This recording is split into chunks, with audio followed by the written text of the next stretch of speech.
एक बार एक इंसान अपनी जिंदगी से बहुत परेशान था। वह हर समय अपने आप को कोसता रहता था कि क्या जिंदगी मिली है मुझे, क्या जीवन है।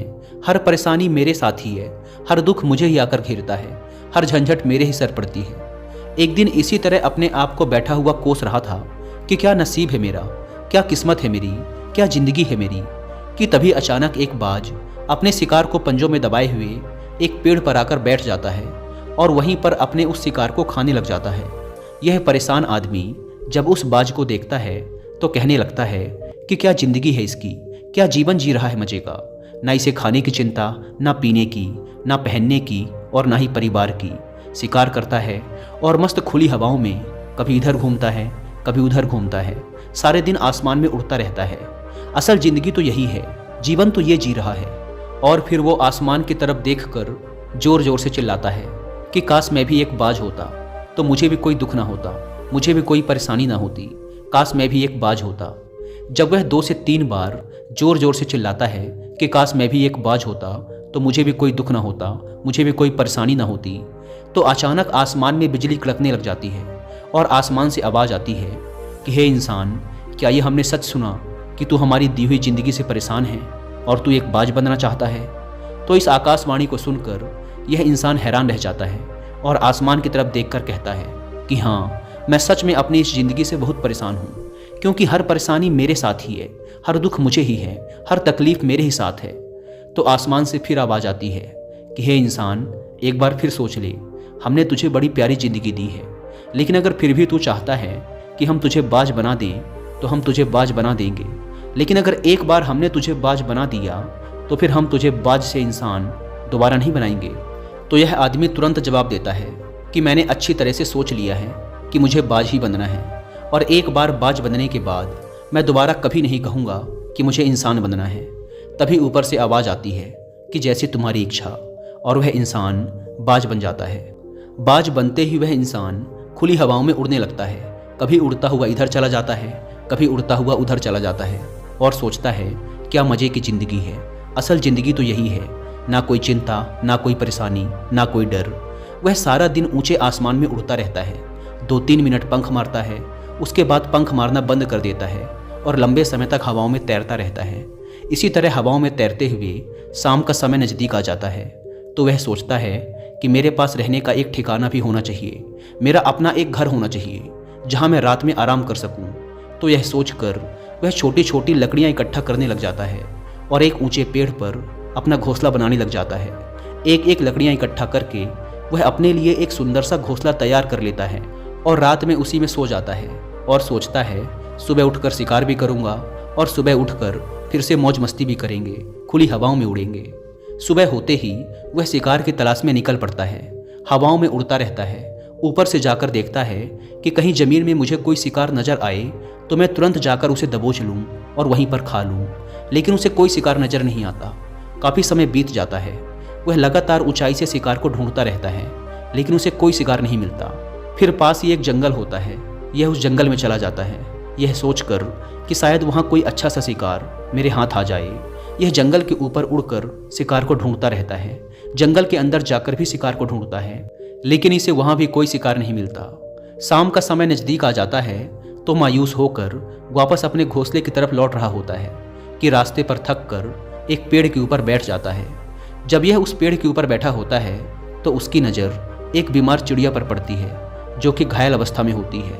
यह तुरंत जाकर उसे दबोच लेता है, उसके पंख निकालकर अलग कर देता है और उसे खा जाता है। उस चिड़िया को खाने के बाद वह अपने घोंसले की तरफ उड़ जाता है और रास्ते में सोचता है कि चलो बीमार चिड़िया ही सही, लेकिन कुछ तो खाने को मिला। वह अपने घोंसले पर पहुंचकर आराम करने लगता है और सोचता है सुबह एक अच्छा सा शिकार पकड़ूंगा और अपनी भूख मिटा लूँगा। जैसे ही सुबह का प्रकाश होता है यह निकल पड़ता है अपने शिकार की तलाश में। हवा में उड़ता रहता है, लेकिन आज फिर कोई शिकार इसके हाथ नहीं आता। काफ़ी समय बीत जाता है, यह ऊंचाइयों पर जाकर अपनी तेज नज़रों से शिकार को ढूंढने की पूरी कोशिश करता है, लेकिन इसे कोई भी शिकार नज़र नहीं आता। फिर यह पास के उस जंगल की तरफ चला जाता है, लेकिन इसे वहाँ भी कोई शिकार नहीं मिलता। इसी प्रकार पूरे दिन उड़ते उड़ते शाम का समय नज़दीक आ जाता है तो यह निराश होकर वापस लौटने लगता है और रास्ते में एक पेड़ पर आकर बैठ जाता है। सोचता है शायद आज फिर कोई बीमार चिड़िया मेरा इंतजार कर रही हो। लेकिन हर बार किस्मत मेहरबान थोड़ी होती है। आज इसे कोई बीमार चिड़िया नहीं मिलती। यह थक हार कर वापस अपने घोंसले की तरफ चल पड़ता है और घोंसले पर पहुंचकर भूखा प्यासा ही सो जाता है और सोचता है कल सुबह एक बड़ा सा शिकार पकड़ूंगा और आज की भूख भी मिटा लूंगा।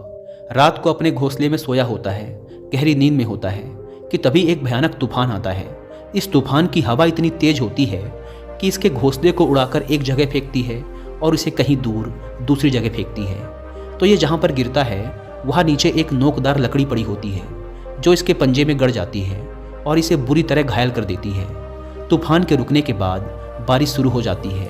तेज बारिश होती रहती है पर यह किसी तरह से पेड़ों के नीचे छुपकर बैठा रहता है। बड़ी मुश्किल से इसकी रात कटती है। जब सुबह होती है तो बारिश रुक जाती है।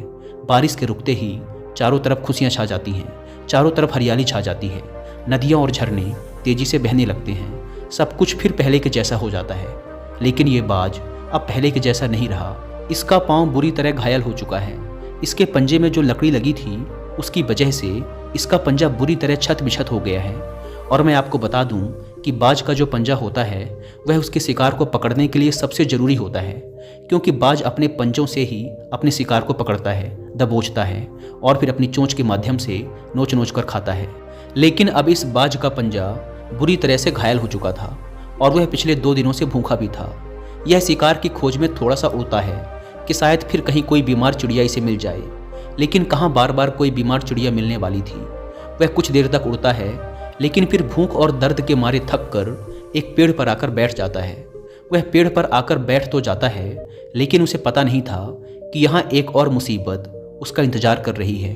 और वह मुसीबत यह थी कि 8-10 कौवों का एक झुंड मिलकर इसे परेशान करने लग जाते हैं। इसके ऊपर आकर इसके घाव में चोंच मारने लग जाते हैं। उन्हें भी पता चल जाता है कि यह बाज घायल है और भूख की वजह से कमज़ोर भी है। यह बाज उनसे बचने के लिए थोड़ा सा उड़ता है और फिर जाकर बैठ जाता है।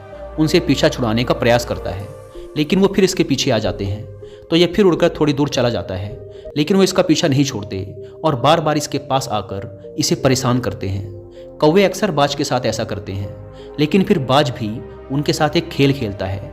जब कौवों का झुंड बाज को परेशान करता है और उनका पीछा नहीं छोड़ता तो बाज हवा में सीधी उड़ान भरने लग जाता है। वह तेजी से सीधा ऊपर की ओर उड़ने लग जाता है। कौवे भी उसके पीछे उड़ते हैं लेकिन कुछ देर तक उड़ने के बाद कौवे ऐसी ऊंचाई पर पहुंच जाते हैं जहां पर उन्हें ठीक से ऑक्सीजन मिलनी बंद हो जाती है। उनका दम घुटने लग जाता है, उनकी सांस रुकने लग जाती है। तो फिर वो वहां से ऊपर नहीं जा पाते। पर क्योंकि बाज तो बादलों से भी ऊपर उड़ सकता है इसीलिए वो तो ऊपर चला जाता है लेकिन कौवे वहां से ऊपर नहीं जा पाते और वो नीचे आने लगते हैं। तो इस तरीके से बाज उनसे अपना पीछा छुड़ा लेता है। लेकिन ऐसा करने के लिए, इतनी ऊंची उड़ान भरने के लिए इस बाज के पास उतनी ताकत नहीं थी, क्योंकि ये भूखा भी था और घायल भी था। तो ये उड़ता और थोड़ी सी दूर जाकर बैठ जाता और कौवे फिर आकर इसे परेशान करने लग जाते। इसी तरह भूख और घायल हालत में एक दिन गुजर जाता है, दूसरा दिन गुजर जाता है, तीसरा दिन गुजर जाता है। लेकिन इस बाज की हालत में कोई सुधार नहीं हो रहा था। वह बद से बदतर होती जा रही थी। चौथे दिन जब ये बिल्कुल खत्म होने पर आ जाता है, इसके अंदर बिल्कुल ताकत नहीं बचती और इसका शरीर इसका साथ छोड़ने लगता है। तो यह किसी तरीके से उड़कर पास ही इंसानों की एक हॉस्पिटल होती है उसकी छत पर आकर बैठ जाता है और वहाँ से आने जाने वाले मरीजों को देखता है और अपने आप से कहता है कि काश आज मैं एक इंसान होता तो ऐसे छोटे मोटे जख्मों का हॉस्पिटल से इलाज करवा लेता या किसी को बता देता कि मैं भूखा हूँ, परेशान हूँ, मेरे साथ ये परेशानी है। लेकिन आज मैं एक ऐसा बेजुबान परिंदा हूँ जो किसी से कुछ नहीं कह सकता, किसी को अपना दुख नहीं बता सकता, किसी से कोई मदद नहीं मांग सकता। यही बात सोचकर वह उसी छत पे अपना दम तोड़ देता है।